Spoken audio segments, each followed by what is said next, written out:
and all humanitarian standards.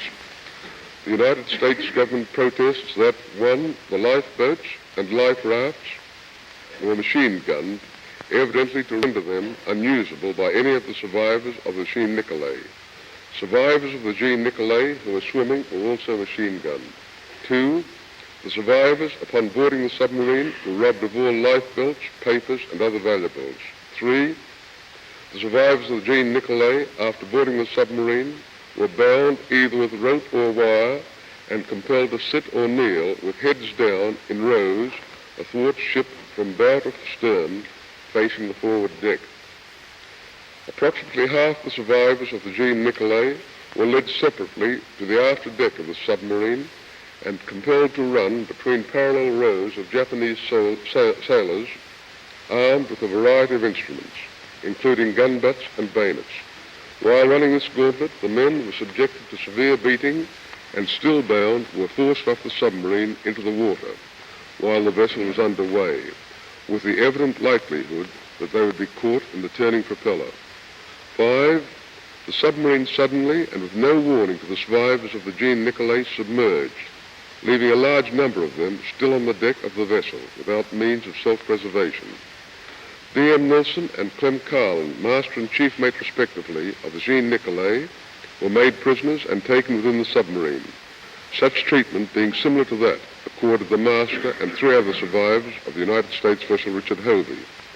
The United States government demands to be urgently informed regarding the present welfare and whereabouts of Captain Nielsen and Chief Mate Carlton. The government...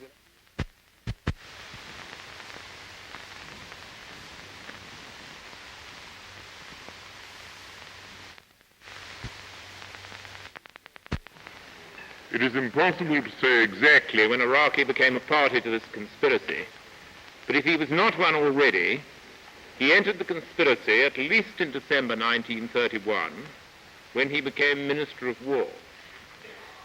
For the 5 months before this appointment, he had been Chief of the General Affairs Department of the Inspectorate General of Military Training and President of the Permanent Examination Committee for Army Officer Students, so that he held both these senior positions at the beginning of the invasion of Manchuria. He must therefore have clearly understood what the Japanese forces were doing in Manchuria, and by accepting the post of Minister of War whilst the invasion was in progress, accepted at the same time responsibility for the invasion. Moreover, not merely did he, by accepting this position, accept responsibility for the military policy which was already being pursued, but by ordering further acts of aggression, showed how fully he participated in the whole conspiracy. Activities before appointment as War Minister in December 1931. Araki, who was then a Lieutenant General, became President of the Army Staff College on the 10th of August 1928, Commander of the 6th Division on the 1st of August 1929, and both Chief of the General Affairs Department of the Inspectorate General of Military Training and President of the Permanent Examination Committee for Army Officer Students, War Ministry, on the 1st of August 1931. He became War Minister in the Inukai Cabinet on the 13th of December 1931. He was a director of the Koku Honsha, Foundation of the State Society, founded in 1920. This society was noted for its doctrine of fostering nationalism, and when organized was in close contact with military service. However, Araki testified that it was an unimportant organization formed after an attempt on the emperor's life to prevent recurrences of such outrages. Harada, on the other hand, describes him as an idolizer of Hiranuma and a prominent figure in the Koku Honsha, which he terms an extreme rightist organization, maneuvering in concert with the army in July 1931, thus making Araki an unsuitable person for the post of chief aide-de-camp to the emperor. Although Araki, in his affidavit, professed ignorance of the outbreak of the Manchurian incident, except from newspaper reports, his position was of sufficient importance for the instigators of the October 1931 plot to intend him to be premier in their proposed new government. This plot aimed at the overthrow of the Wakatsugi cabinet and the establishment of a new administration which would support the Manchurian incident. Hashimoto revealed this plan to Araki, who in turn told it to Minami, and the latter ordered the military police to arrest the conspirators. Activities as War Minister in relation to the Manchurian incident.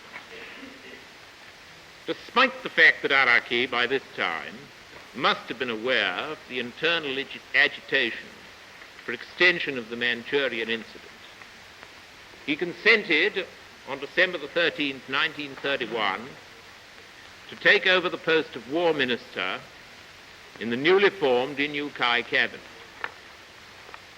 Circumstances surrounding his appointment were different from the usual procedure of the three army chiefs selecting the new War Minister and recommending him to the Premier for concurrence and appointment.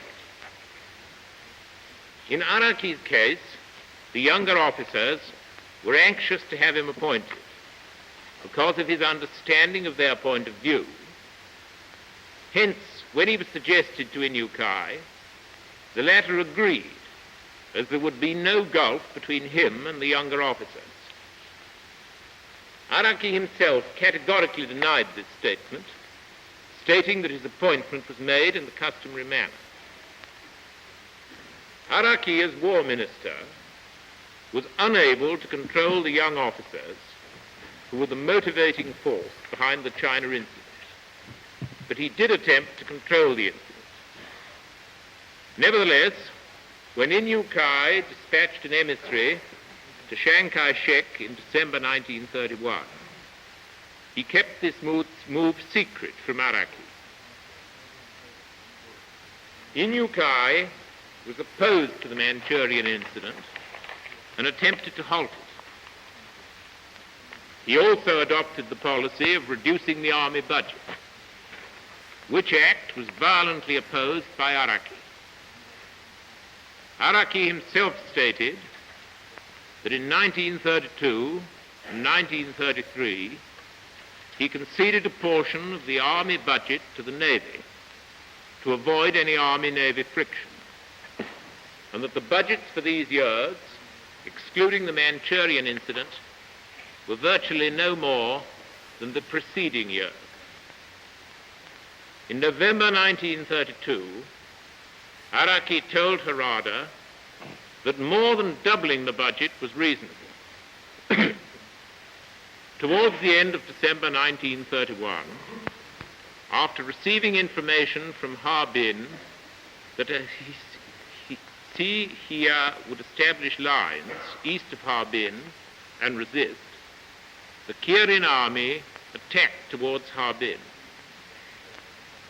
Reinforcements were asked for and sent to the Harbin area in January 1932 with the knowledge of the Tokyo authorities. Troops were also sent to Qinzhou at the end of December 1931 to relieve Japanese nationals. Araki's participation in the opium monopoly.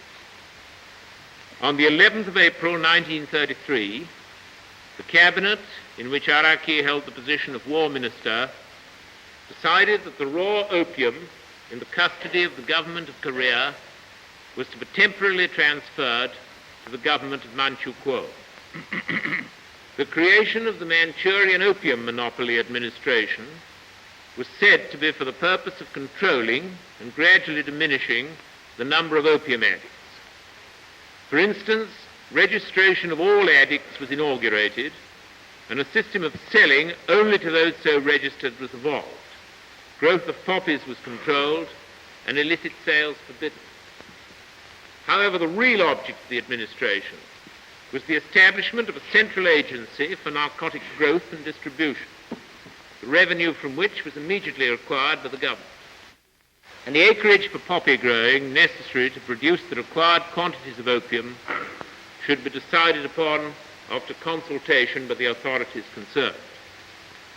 In December 1938, the Opium Committee decided that the surplus stock of cocaine accumulated in Formosa since 1932 was to be used up within 3 years by consumption in Formosa, by shipment to Japan and other countries, and by supplying the proper demand.